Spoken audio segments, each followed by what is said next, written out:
Let me tell you a story about America, freedom of speech, and the eternal struggle to figure out what's obscene.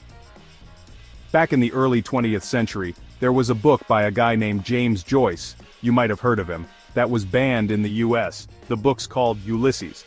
Why was it banned? Because in it, a man eats breakfast, uses the toilet, has some impure thoughts, and flogs his dolphin, if you know what I mean. Meanwhile, we were all carrying around the Bible like it was the original family-friendly blockbuster. But have you read the Bible?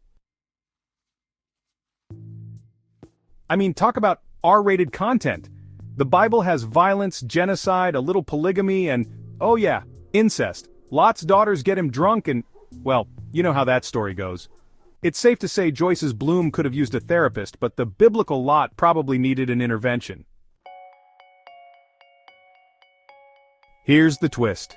Just this year in Texas, a state so proudly red, white, and blue they'd slap bacon on apple pie if they could, the Bible got banned in a school library.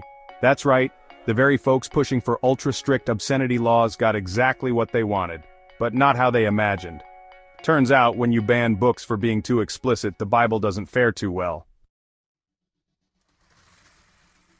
Now I get it, context is key. The Bible's stories serve a moral or spiritual purpose. But wasn't that exactly the argument James Joyce made for Ulysses? That it wasn't about smut, it was about art. Judge John Woolsey even declared, Ulysses is not obscene because it treated sexuality and humanity with literary merit. Yet somehow Ulysses was obscene, but the story of Lot and his daughters gets a free pass? Fast forward to 2024 and here we are banning books again. But this time we've wrapped it up in this odd self-defeating bow. Conservatives, in their righteous fury, banned the very book that's inspired their movement. It's like banning pizza because you don't like bread, completely missing the point. Here's the real kicker.